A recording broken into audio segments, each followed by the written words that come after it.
பெங்களூரு சிறையில சசிகலா சொகுசு வாழ்க்கை வாழ்ந்ததா புகார் கூறிய டிஐஜி ரூபா பணியிடை மாற்றம் செய்யப்பட்டிருக்கிற சம்பவம் அதிர்ச்சியை ஏற்படுத்தியிருக்கு. சொத்து குவிப்பு வழக்குல பெங்களூரு சிறையில அடைக்கப்பட்டிருக்கிற சசிகலா சிறைத்துறைக்கு 2 கோடி ரூபாய் லஞ்சம் கொடுத்து சொகுசு வாழ்க்கை வாழ்ந்ததாக புகார் வந்ததை ஒட்டி சசிகலா வேறு சிறைக்கு மாற்றப்படுவாங்க அப்படின்னு எதிர்பார்த்து வந்த நிலையில டிஐஜி ரூபா பணியிடை மாற்றம் செய்யப்பட்ட சம்பவம் அதிர்ச்சி அலைகளை ஏற்படுத்தியிருக்கு. சிறையில நடந்த முறைகேடுகள் குறித்து டிஐஜி ரூபாவுக்கு தகவல் தெரிவித்ததா ஆயுள் தண்டனை கைதிகள் 32 பேர் சிறை அதிகாரிகளோட கண்காணிப்பு வளையத்துக்குள்ளார நேத்து முன்தினம் கொண்டு வரப்பட்டாங்க. அவங்கள அழைத்து அதிகாரிகள் சரமாரியா அடித்து உதைத்ததாகவும் தெரிவிக்கப்படுது. அந்த கைதிகளை இடம் மாற்றுவது குறித்து உயர் அதிகாரிகள் தீவிர ஆலோசனையில ஈடுபட்டிருக்காங்க. பகல் நேரத்துல வெளியில அனுப்பினா பிரச்சனைகள் எழும் அப்படிங்கறதால இரவு நேரத்துல அனுப்ப முடிவு செஞ்சு நேத்து முன்தினம் நள்ளிரவே முறையான கவனிப்புக்கு பின்னாடி மாநிலத்துல உள்ள பல சிறைகளுக்கு 32 கைதிகளையும் பிரிச்சு அனுப்பியிருக்காங்க. சென்னையை சேர்ந்த டிராபிக் ராமசாமி சசிகலாவை தமிழக அமைச்சர்கள் அடிக்கடி சந்திக்கிறாங்க, அதனால அவரை துமகூரு மகளிர் சிறைக்கு இடமாற்றம் செய்யணும் அப்படின்னு கர்நாடகா ஹைகோர்ட்ல மனு தாக்கல் செஞ்சாரு.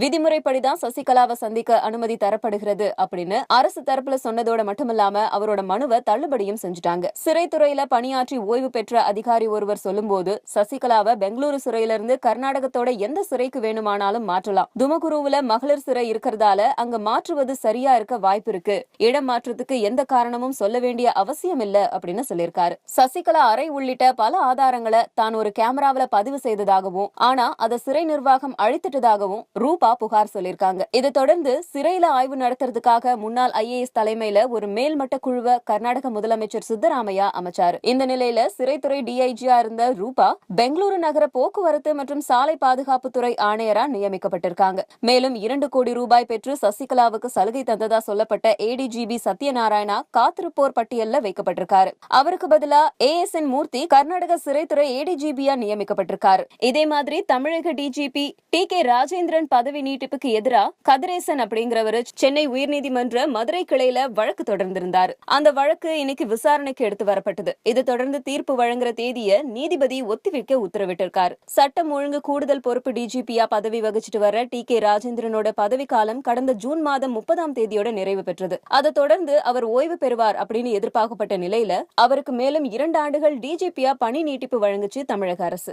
இது பல்வேறு தரப்பிலையும் பெரும் அதிருப்தியை ஏற்படுத்துச்சு. இது தொடர்பா டிஜிபி பதவி உயர்வை எதிர்த்து சென்னை உயர்நீதிமன்ற மதுரை கிளையில கதிரேசன் அப்படிங்கிறவர் வழக்கு தொடர்ந்தாரு. இது குறித்து மனுதாரரோட வழக்கறிஞர் கண்ணன் சொல்லும்போது வருமானத்துறையினர் சோதனையின் போது சில ஆவணங்கள் பறிமுறை செய்யப்பட்டது. அதுல மாநில அமைச்சர்கள், மூத்த காவல்துறை அதிகாரிகள் உள்ளிட்டோருக்கு லஞ்சம் கொடுத்தது தெரிய வந்திருக்கு. இதுல சம்பந்தப்பட்ட அதிகாரிகள் மேல நடவடிக்கை எடுக்குமாறும் தலைமை செயலர் மற்றும் உள்துறை செயலாளருக்கு வருமானத்துறை சார்பில் கடிதம் எழுதப்பட்டது. அது கிடப்புல போட்டுட்டாங்க. அதுல டிஜிபி ராஜேந்திரன் தொடர்பு குறித்த ஆதாரங்களும் இருக்கு. அதனாலதான் ராஜேந்திரன் பணியில தொடர்ந்தா எதிர்மறையான விளைவை ஏற்படுத்தும், லஞ்ச ஒழிப்பு துறையோட விசாரணை பாதிக்கும் அப்படின்னு தெரிவிச்சிருந்தார். இந்த நிலையில சென்னை உயர்நீதிமன்ற மதுரை கிளை இன்னைக்கு தீர்ப்பு தேதியை ஒத்தி வச்சிருக்கிறதால தமிழக காவல்துறையில பரபரப்பு ஏற்பட்டிருக்கு. அவங்க நடிகை இல்லைன்னு யாரு சொன்னது? அவங்க இப்போ இந்த ஷோக்கு வந்ததுனால தான் அவங்களோட ஃப்ளாஷ்பேக் யூடியூப்லாம் போய் பார்த்தீங்கன்னா தெரியும். அவங்களோட ஃப்ளாஷ்பேக் என்னென்னு, அவங்க ஏற்கனவே நிறையா ஷார்ட் ஃபிலிமில் நடிச்சிருக்காங்க.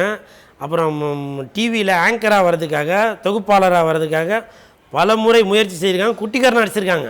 அவங்க ஷோவிலே சொல்லியிருக்கிறாங்க, நான் வந்து கேமரா மாடி நின்னதே இல்லை, அது பொய்.